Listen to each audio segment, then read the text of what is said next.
বিসমিল্লাহির রহমানির রহিম। প্রিয় শিক্ষার্থী, আসসালামু আলাইকুম। সবাইকে শুভ সকাল। শিক্ষার্থী, আমি মোহাম্মদ লিয়াকত আলী, সহকারী অধ্যাপক, শিমুলিয়া ডিগ্রি কলেজ অনলাইন ক্লাসের পক্ষ থেকে তোমাদের সকলকে জানাই শুভেচ্ছা ও স্বাগতম। প্রিয় শিক্ষার্থী, আমি আজকে আলোচনা করব ব্যবসায় সংগঠন ও ব্যবস্থাপনা দ্বিতীয় পত্র থেকে। তৃতীয় পত্রের তৃতীয় অধ্যায় পরিকল্পনা থেকে আমরা আলোচনা করব। শিক্ষার্থী, আজকে আমার যে আলোচ্য বিষয়, আমি প্রথমে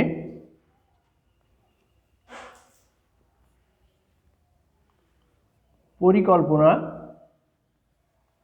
কি বা কাকে বলে এবং পরিকল্পনার প্রকারভেদ,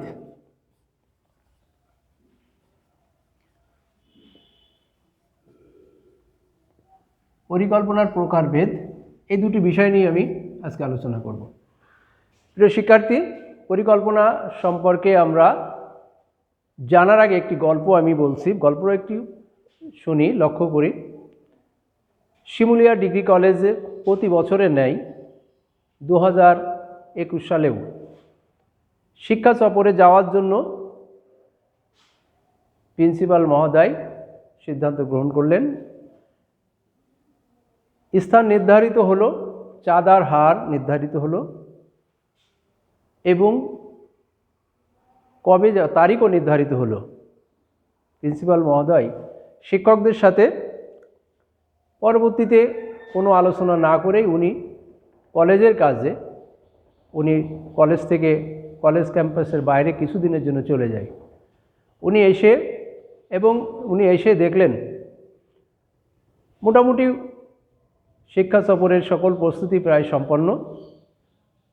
ছাত্রছাত্রীরা অফিসে টাকা জমা দিয়েছে এবং যাওয়ার যেদিন যায় সেদিনেও অনেক স্টুডেন্ট সেদিনেই টাকা পয়সা দিয়ে ওনারা গাড়িতে উঠছে। একটি পর্যায়ে দেখা গেল যে পরিমাণ ছাত্রছাত্রীদের বসার ব্যবস্থা আছে গাড়িতে, তার থেকে অনেক বেশি শিক্ষার্থী ওদিন গাড়িতে উঠে বসে আছে। প্রথমেই গাড়িতে উঠা নিয়েই, সিট নিয়েই বিশৃঙ্খলা। অনেক শিক্ষার্থী সিট না পেয়ে তারা শিক্ষা সফরেই গেল না। এখানেই শেষ নয়। এই সিট নিয়ে বিশৃঙ্খলা করে যেতে কিছুটা লেট হওয়ার কারণে নির্দিষ্ট স্থানে যে স্পটগুলো, ভালো স্পটও পাওয়া গেল না, সেখানে রান্না বাড়া করে খাওয়া দাওয়া করতে একটা পর্যায়ে দেখা গেল যে পরিমাণ খাদ্য আছে তাতেও আসলে শিক্ষার্থীদের পর্যাপ্ত পরিমাণ খাওয়া হলো না এবং কিছু শিক্ষার্থী তারা খাবারই পেল না। শিক্ষকরা তো আছেই। এমতো অবস্থায় মনের কষ্ট নিয়ে তারা আবার কলেজে ফিরে আসলো। আসার পরে দেখা গেল অধ্যক্ষ মহোদয় শিক্ষকদেরকে ডেকে বললেন যে পিকনিকের এই অবস্থা হলো কেন। আসলে এখানে যে সমস্যাটা আমরা উপলব্ধি করছি সেটা ছিল আসলে সঠিক পরিকল্পনার অভাব।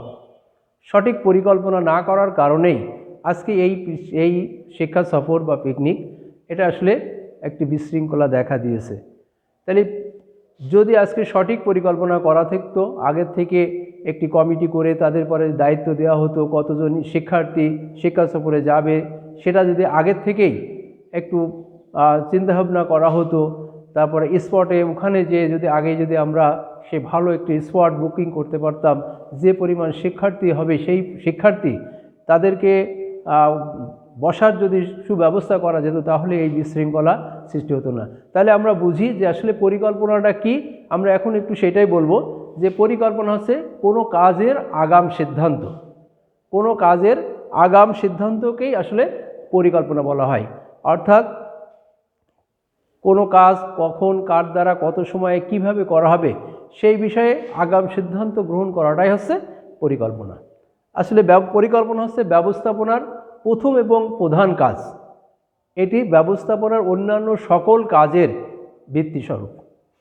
যদি পরিকল্পনায় ভুল হয় তাহলে সমস্ত কাজই ভুল হবে। তাই ব্যবস্থাপনার প্রথম এবং প্রধান কাজ হচ্ছে পরিকল্পনা। এ সম্পর্কে আমরা দুইজন মনীষীর মন্তব্য তুলে ধরতে পারি। সেটা হচ্ছে L.A. Allen, Luis Arthur Allen, একজন ব্যবস্থাপনাবিদ। তিনি বলছেন যে planning is a trap to capture the future, অর্থাৎ ভবিষ্যৎকে ধরার ফাঁদ হলো পরিকল্পনা। ভবিষ্যৎকে ধরার ফাঁদ হলো পরিকল্পনা। এছাড়াও আর একজন বিশিষ্ট মনীষী ব্যবস্থাপনাবিদ W.H. নিউম্যান, উনি যে সংজ্ঞাটি দিয়েছেন, তিনি বলেছেন planning is deciding in advance what is to be done. Planning is deciding in advance what is to be done. That is a plan is a projected course of action, অর্থাৎ কি করতে হবে তার আগাম সিদ্ধান্ত গ্রহণটাই হলো পরিকল্পনা প্রণয়ন করা।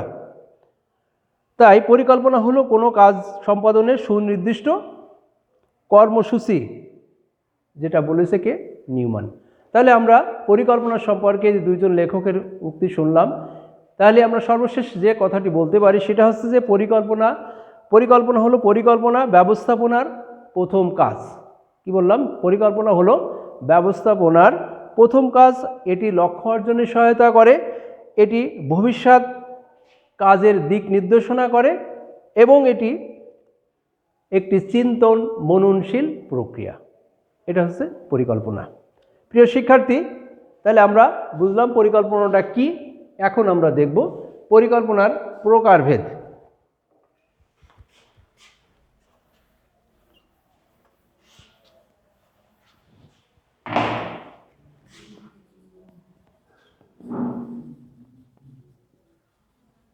পরিকল্পনার প্রকারভেদকে আমরা প্রধানত তিনটি ভাগে ভাগ করতে পারি। লক্ষ্য করি শিক্ষার্থী, পরিকল্পনার প্রকারভেদকে আমরা তিনটি ভাগে ভাগ করতে পারি। প্রথমত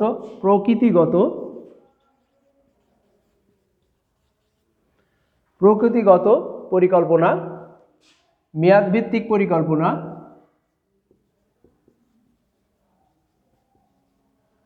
মেয়াদ ভিত্তিক পরিকল্পনা, প্রকৃতিগত পরিকল্পনা, মেয়াদ ভিত্তিক পরিকল্পনা, আর 3 নম্বর হচ্ছে কাঠামো ভিত্তিক পরিকল্পনা।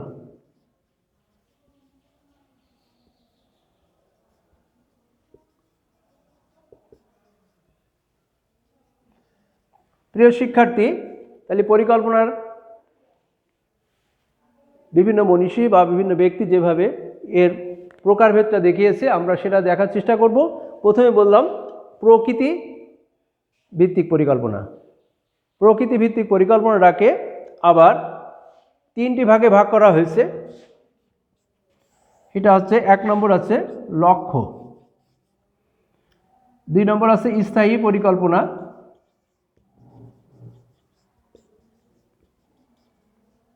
স্থায়ী পরিকল্পনা এবং 3 নম্বর আছে একাত্মক পরিকল্পনা।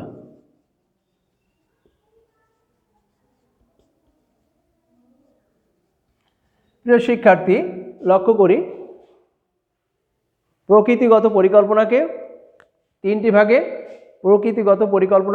ভাগে ভাগ করা হয়েছে। যেটা হচ্ছে 1 নম্বর হচ্ছে প্রকৃতিভিত্তিক পরিকল্পনা। প্রথম হচ্ছে লক্ষ্য। লক্ষ্যটা কি? বলা হচ্ছে পরিকল্পনার অভিপ্রেত ফলকে লক্ষ্য বলা হয়। কি বললাম? যে লক্ষ্য হচ্ছে পরিকল্পনার অভিপ্রেত ফল। এইরূপ অভিপ্রেত ফল অর্জন করার জন্য প্রতিষ্ঠানের সকল উপাদান ও কর্মপ্রচেষ্টাকে লক্ষ্য বলা হয়। তাহলে কি হলো? যে লক্ষ্য হচ্ছে যে পরিকল্পনার অভিপ্রেত ফল। এই অভিপ্রেত ফল বা লক্ষ্য অর্জন করার জন্য প্রতিষ্ঠানের যে সমস্ত উপায় উপকরণ আছে এবং যে সেটা লক্ষ্য অর্জন করার জন্য যে সমস্ত কর্মপ্রচেষ্টা, সেটাকে আমরা লক্ষ্য বলে থাকি। এবার আসি স্থায়ী পরিকল্পনা। প্রিয় শিক্ষার্থী, স্থায়ী পরিকল্পনাটা কি? স্থায়ী পরিকল্পনা হচ্ছে যে পরিকল্পনা একবার প্রণয়ন করার পর কোনো প্রকার এই নতুন পরিকল্পনা প্রণয়ন করার আগ পর্যন্ত বা নতুন কোনো সিদ্ধান্ত পরিবর্তন করার আগ পর্যন্ত সেটি বারবার চলতে থাকে, সেটাকে আমরা বলে থাকি স্থায়ী পরিকল্পনা। অর্থাৎ এই পরিকল্পনা একবার প্রণয়ন করার পর তার অধস্তন কর্মীরা সেটা বারবার করতে থাকে। এটা সাধারণত দীর্ঘমেয়াদী পরিকল্পনা হয়, দীর্ঘ সময়ের জন্য এই পরিকল্পনা প্রণয়ন করা হয়। আর এই পরিকল্পনা প্রণয়নের সুবিধা হচ্ছে অধস্তন কর্মীরা যখন একটা পরিকল্পনা বারবার কাজটা করে, এই একই পরিকল্পনায় বারবার কাজ করে, তখন তারা এই কাজের প্রতি অত্যন্ত দক্ষতা অর্জন করে এবং প্রতিষ্ঠানের কাজের ভুল ত্রুটি হওয়ার সম্ভাবনা কম থাকে। আমরা একটু লক্ষ্য করি, এই স্থায়ী পরিকল্পনাকে এটাকে আবার 4টি ভাগে ভাগ করা হয়েছে। সে প্রথমটা হচ্ছে যে 4টি ভাগে ভাগ করা হয়েছে সেগুলো আছে, প্রথমে আছে নীতি।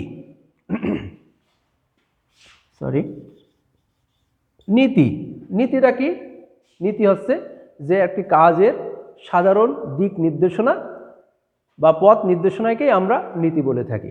নীতি বলতে যে একটি কাজ করতে গেলে সাধারণত যে সমস্ত সঠিকভাবে যে কাজটি সুষ্ঠু এবং সুন্দরভাবে সম্পাদন করার জন্য সাধারণ পথ নির্দেশনাকেই আমরা নীতি বলে থাকি। নীতিটা কি? একটি প্রতিষ্ঠানে পদোন্নতি প্রদান করা হবে, একটি প্রতিষ্ঠানে অধস্তন কর্মী বা ঊর্ধ্বতনদের পদোন্নতি প্রদান করা হবে, সেই পদোন্নতিটা জ্যেষ্ঠতার ভিত্তিতে হবে, এটা একটি নীতি। এরপর আছে প্রক্রিয়া।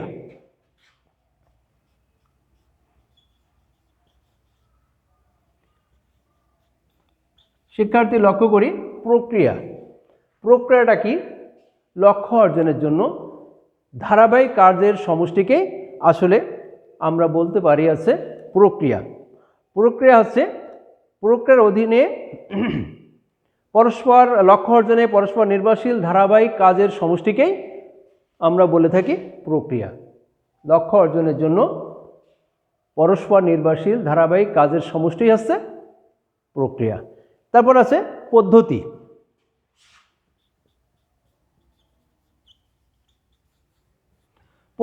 এই প্রক্রিয়া অনুযায়ী কার্য সম্পাদন করার জন্য প্রক্রিয়া অধীনে নির্ধারিত প্রত্যেকটি কার্য সম্পাদনের জন্য গৃহীত কার্যক্রমকে আমরা বলি পদ্ধতি। তাহলে আমরা স্থায়ী পরিকল্পনাকে আবার 3টি ভাগে ভাগ করা হয়েছে, একটা হচ্ছে নীতি, একটা প্রক্রিয়া, আর একটা হচ্ছে পদ্ধতি। নীতি বললাম যে নীতি কোনো নির্দিষ্ট কাজ সম্পাদন করার জন্য সাধারণ পথ নির্দেশনায় হচ্ছে নীতি। প্রক্রিয়া হচ্ছে লক্ষ্য অর্জনের জন্য ধারাবাহিক কাজের সমষ্টি হচ্ছে প্রক্রিয়া, আর পদ্ধতি হচ্ছে এই প্রক্রিয়ার অধীনে কার্য সম্পাদন করার যে কৌশল সেটাই আসলে পদ্ধতি। আর 4 নম্বর হচ্ছে কৌশল। 4 হচ্ছে কৌশল। প্রিয় শিক্ষার্থী, কৌশল বলতে আমরা সাধারণত কি বুঝি? যে কৌশল হলো এক ধরনের প্রতিযোগিতামূলক পরিকল্পনা। এক ধরনের প্রতিযোগিতামূলক পরিকল্পনা হচ্ছে কৌশল। অর্থাৎ প্রতিযোগিতামূলক বাজারে টিকে থাকার জন্য একটা প্রতিষ্ঠান বিভিন্ন ধরনের নতুন কৌশল অবলম্বন করে থাকে, সেটা আসলে এই স্থায়ী পরিকল্পনার ভিতরে পড়ে। এবার লক্ষ্য করি প্রিয় শিক্ষার্থী, তাহলে আমরা বুঝলাম যে প্রকৃতিগত পরিকল্পনাকে প্রধানত 3টি ভাগে ভাগ করছি। একটা আছে লক্ষ্য, একটা স্থায়ী পরিকল্পনা, একটা আছে একাত্মক পরিকল্পনা। আমরা স্থায়ী পরিকল্পনাকে আবার 4টি ভাগে ভাগ করা হয়েছে। প্রথমটা নীতি, তারপরে আছে প্রক্রিয়া, পদ্ধতি এবং কৌশল। এখন আমরা একটু দেখব একাত্মক পরিকল্পনাটা কি। প্রিয় শিক্ষার্থী, একাত্মক পরিকল্পনা বলতে যে পরিকল্পনা শুধুমাত্র একটি কাজের উদ্দেশ্যে সম্পাদন করা হয় সেটাকে আছে একাত্মক পরিকল্পনা বলা হয়। যে পরিকল্পনা শুধুমাত্র একটি কাজ করে সেই কাজ সম্পাদনের পর ওই পরিকল্পনাটা বাতিল হয়ে যায় সেটাকে আমরা বলে থাকি একাত্মক পরিকল্পনা। যেমন পদ্মা সেতু প্রকল্প। আমরা জানি পদ্মা সেতু প্রকল্প চীনের মেজর ব্রিজ যে কোম্পানি, তারা এই আমাদের বাংলাদেশের সর্ববৃহৎ যে প্রকল্প পদ্মা সেতুর কাজটি তারা করছে, সেটা হচ্ছে একাত্মক পরিকল্পনা। এই পরিকল্পনা পদ্মা সেতুর কাজ শেষ হয়ে যাবে, তাদের পরিকল্পনা সমস্ত পরিকল্পনা শেষ হয়ে যাবে, সেটাই একাত্মক পরিকল্পনা। তাহলে আমরা একাত্মক পরিকল্পনা বলতে আমরা কি বুঝলাম, যে পরিকল্পনা প্রণয়নের পর অর্থাৎ শুধুমাত্র একটি কার্য সম্পাদন করার জন্য যে পরিকল্পনা প্রণয়ন করা হয় এবং সেই কাজ সম্পাদনের পর পরিকল্পনা বাতিল হয়ে যায়, সেটাকে আমরা একাত্মক পরিকল্পনা বলে থাকি। প্রিয় শিক্ষার্থী, একাত্মক পরিকল্পনাকে আবার দুইটি ভাগে ভাগ করা হয়েছে, একটা আছে কর্মসূচি আর একটা আছে প্রকল্প। একটা আছে কর্মসূচি, কোনো বিশেষ লক্ষ্য অর্জনের জন্য যে বড় ধরনের পরিকল্পনা গৃহীত হয় তাকে কর্মসূচি বলা হয়। তাহলে কি বললাম, একাত্মক পরিকল্পনাকে আবার দুইটি ভাগে ভাগ করা হয়েছে, এক হচ্ছে কর্মসূচি, একটা আছে কর্মসূচি। কর্মসূচিটা হলো যে কোনো বিশেষ লক্ষ্য অর্জনের জন্য যে বড় ধরনের পরিকল্পনা গৃহীত হয় সেটাকে আমরা কর্মসূচি বলে থাকি। আরেকটা আছে প্রকল্প। এই কর্মসূচির আওতায় বিশেষ বিশেষ কার্য সম্পাদনের জন্য প্রতিটা পরিকল্পনাকেই আসলে আমরা বলে থাকি এর প্রকল্প। প্রকল্প হচ্ছে কর্মসূচির আওতায় বিশেষ বিশেষ কার্য সম্পাদনের প্রতিটা পরিকল্পনাকে প্রকল্প বলা হয়। প্রিয় শিক্ষার্থী, আমরা এবার একটু লক্ষ্য করি মেয়াদ ভিত্তিক পরিকল্পনা।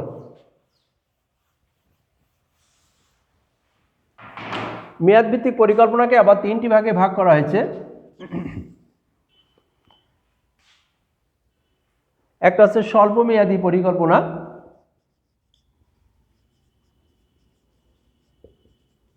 স্বল্পমেয়াদী পরিকল্পনা, মধ্যমেয়াদী পরিকল্পনা, মধ্যমেয়াদী পরিকল্পনা, একটা আছে দীর্ঘমেয়াদী পরিকল্পনা।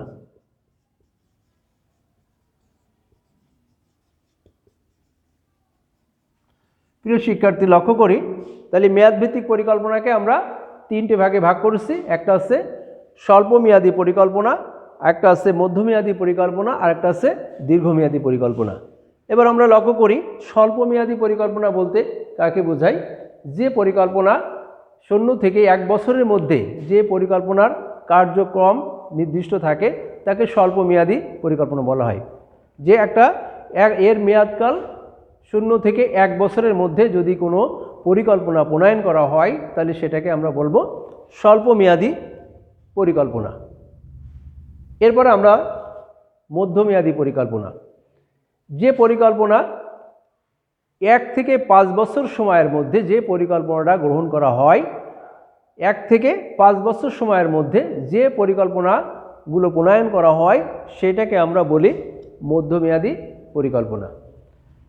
আর দীর্ঘমেয়াদী পরিকল্পনা সেটা হচ্ছে 5 বছরের অধিক সময়ের জন্য, 5 বছরের অধিক সময়ের জন্য যখন কোনো পরিকল্পনা প্রণয়ন করা হয় তখন সেটাকে আমরা বলবো দীর্ঘমেয়াদী পরিকল্পনা। তাহলে কি হলো, মেয়াদভিত্তিক পরিকল্পনাকে আমরা কয়টি ভাগে ভাগ করলাম, তিনটি ভাগে ভাগ করলাম। একটা হচ্ছে স্বল্পমেয়াদী পরিকল্পনা, যা 0 থেকে 1 বছর, 1 বছরের মধ্যে যদি কোনো পরিকল্পনা প্রণয়ন করা হয় সেটাকে বলা হবে স্বল্পমেয়াদী পরিকল্পনা। আর 1 বছর থেকে 5 বছর সময়ের মধ্যকার যখন কোনো পরিকল্পনা প্রণয়ন করা হয় তখন সেটাকে বলা হয় মধ্যমেয়াদী পরিকল্পনা। এবং দীর্ঘ 5 বছরের অধিক সময়ের জন্য যদি কখনো কোনো পরিকল্পনা গ্রহণ করা হয় তখন সেটাকে আমরা বলবো দীর্ঘমেয়াদী পরিকল্পনা। প্রিয় শিক্ষার্থী, এবার লক্ষ্য করি কাঠামো ভিত্তিক পরিকল্পনা।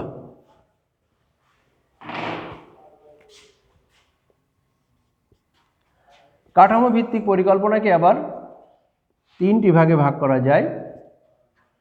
শিক্ষার্থী, কাঠামো ভিত্তিক পরিকল্পনাকে তিনটি ভাগে ভাগ করা যায়।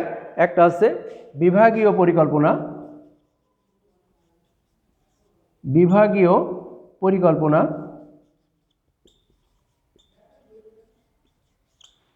একটা হচ্ছে বিভাগীয় পরিকল্পনা, আঞ্চলিক পরিকল্পনা, আঞ্চলিক পরিকল্পনা, এবং 3 নম্বর হচ্ছে সামগ্রিক পরিকল্পনা।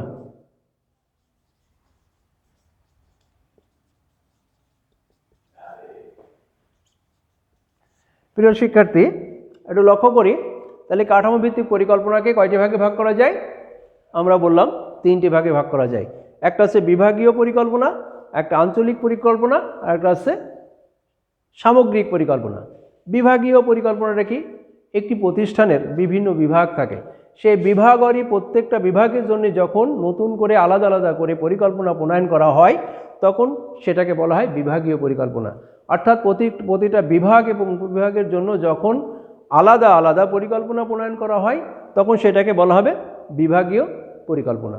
এরপর আছে আঞ্চলিক পরিকল্পনা।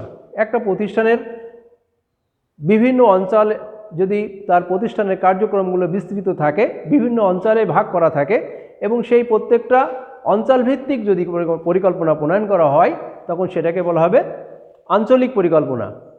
আমাদের দেশে যে সমস্ত মাল্টি ন্যাশনাল যে সমস্ত কোম্পানিগুলো আছে বা বিদেশি যে সমস্ত কোম্পানিগুলো আছে তাদের বিভিন্ন অঞ্চলে বিভিন্ন ধরনের প্রতিষ্ঠান কাজ করে, তাদের জন্য প্রত্যেকটা অঞ্চলের জন্য যখন আলাদা আলাদা কোনো পরিকল্পনা প্রণয়ন করা হয় তখন সেটাকে বলা হবে আঞ্চলিক পরিকল্পনা। এরপর আছে সামগ্রিক পরিকল্পনা। বিভাগীয় পরিকল্পনা এবং আঞ্চলিক পরিকল্পনার সমন্বয়ে যখন কোনো পরিকল্পনা প্রণয়ন করা হয় তখন সেটাকে আমরা বলবো সামগ্রিক পরিকল্পনা। কি বললাম?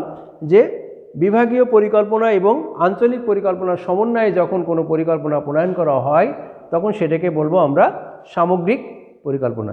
প্রিয় শিক্ষার্থী, তাহলে আমরা পরিকল্পনা সম্পর্কে আমরা যে কথাগুলো পড়লাম আমরা আবারও একটু রিভাইজ করতে চাই। পরিকল্পনা কি? যে পরিকল্পনা হচ্ছে কোনো কাজের আগাম সিদ্ধান্ত, কোনো কাজের আগাম সিদ্ধান্ত বা আগাম চিন্তাভাবনা বা কোনো কাজের পূর্ব নির্ধারিত নকশা বা চিত্রকেই পরিকল্পনা বলা হয়। বিভিন্ন মনীষীদের কথা আমরা বলেছি, আমরা একটু গল্প সহকারে বলছিলাম, যে যদি কোনো কাজ সুনির্দিষ্টভাবে এবং সার্থকতার সাথে সম্পূর্ণ করতে হয় তাকে অবশ্যই পূর্ব পরিকল্পনার প্রয়োজন আছে। এই পরিকল্পনা ছাড়া, আগাম চিন্তাভাবনা ছাড়া কোনো কাজ যদি আমরা করি তাহলে সেই কাজ কখনো সুষ্ঠু বা সুন্দরভাবে করা সম্ভব হয় না। প্রিয় শিক্ষার্থী, এরপর আমরা বলছিলাম যে পরিকল্পনার প্রকারভেদকে আমরা প্রধানত 3টি ভাগে ভাগ করেছি। তোমরা অবশ্যই দেখছো, একটা হচ্ছে প্রকৃতিভিত্তিক পরিকল্পনা, একটা হচ্ছে মেয়াদ ভিত্তিক পরিকল্পনা, আর একটা হচ্ছে কাঠামো ভিত্তিক পরিকল্পনা। আমরা আলোচনা করছিলাম প্রকৃতিভিত্তিক পরিকল্পনাকে আমরা 3টি ভাগে ভাগ করেছি। একটা হচ্ছে লক্ষ্য, তারপর স্থায়ী পরিকল্পনা, এরপর হচ্ছে একাত্মক পরিকল্পনা। আর মেয়াদ ভিত্তিক পরিকল্পনাকে 3টি ভাগে ভাগ করা হয়েছিল। একটা হচ্ছে স্বল্পমেয়াদী পরিকল্পনা, মধ্যমেয়াদী পরিকল্পনা এবং দীর্ঘমেয়াদী পরিকল্পনা। আর কাঠামো ভিত্তিক পরিকল্পনাকে আমরা 3টি ভাগে ভাগ করেছি। একটা হচ্ছে বিভাগীয় পরিকল্পনা, একটা হচ্ছে আঞ্চলিক পরিকল্পনা, আর একটা হচ্ছে সামগ্রিক পরিকল্পনা। প্রিয় শিক্ষার্থী, এবার আমরা একটু দেখব পরিকল্পনার বৈশিষ্ট্যসমূহ। উত্তম পরিকল্পনার কিছু বৈশিষ্ট্য আছে, সেই বৈশিষ্ট্যগুলো আমরা 2-1টি প্রশ্ন আলোচনা করব। উত্তম বা আদর্শ পরিকল্পনার গুণ বা বৈশিষ্ট্য। তাহলে একটা পরিকল্পনা হতে গেলে তাকে যদি সেটাকে কখন আমরা উত্তম পরিকল্পনা বলবো, সেই পরিকল্পনার প্রথম যে বিষয়টি আছে সেটা হচ্ছে সুস্পষ্ট উদ্দেশ্য।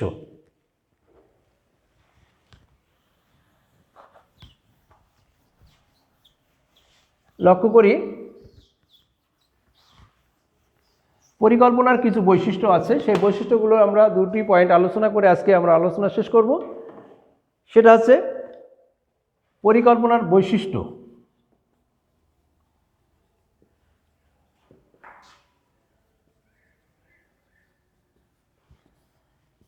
বলছে সুস্পষ্ট উদ্দেশ্য উত্তম পরিকল্পনার বৈশিষ্ট্য।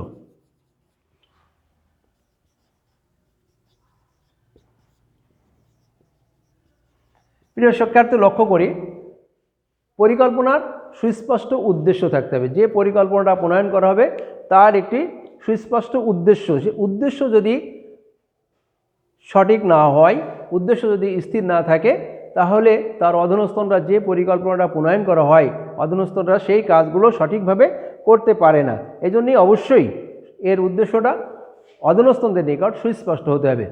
2 নম্বর আছে বাস্তবমুখিতা। বাস্তবমুখিতা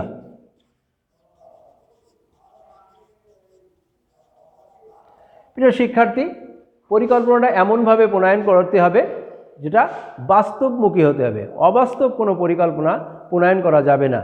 যেমন আমি যদি একটি উদাহরণ দেই, যে আমি বললাম যে তুমি এখনই ঢাকায় যাও, ঢাকার থেকে তুমি 2 ঘন্টার ভিতর ঢাকার থেকে ফিরে আসবে। এ ধরনের যদি আমি নির্দেশ করি, আমি ঊর্ধ্বতন কর্মকর্তা, আমি একজন অধস্তনকে যদি আমি নির্দেশ প্রদান করি যে তুমি এখনই ঢাকায় চলে যাও, আবার 2 ঘন্টার ভিতর ঢাকার থেকে ফিরে চলে আসবে, তাহলে এই ধরনের অবাস্তব কোনো পরিকল্পনা এটা আদৌ কখনো বাস্তবায়ন করা সম্ভব নয়। তাহলে অবশ্যই ঊর্ধ্বতন কর্মকর্তারা তাদেরকে পরিকল্পনাটা এমনভাবে প্রণয়ন করতে হবে যার সাথে বাস্তবতার মিল আছে, সেটাকে আমরা বাস্তবমুখিতা বলে থাকি। এরপরে গ্রহণযোগ্যতা। প্রিয় শিক্ষার্থী, লক্ষ্য করি গ্রহণযোগ্যতা। আসলে পরিকল্পনা প্রণয়ন করে কারা? ঊর্ধ্বতন কর্মকর্তা। আর এই পরিকল্পনা বাস্তবায়নের সাথে জড়িত থাকে কারা? তারা মধ্যম পর্যায়ের বা নিম্ন পর্যায়ের কর্মকর্তারা। তাহলে আমার এই পরিকল্পনাটা এমনভাবে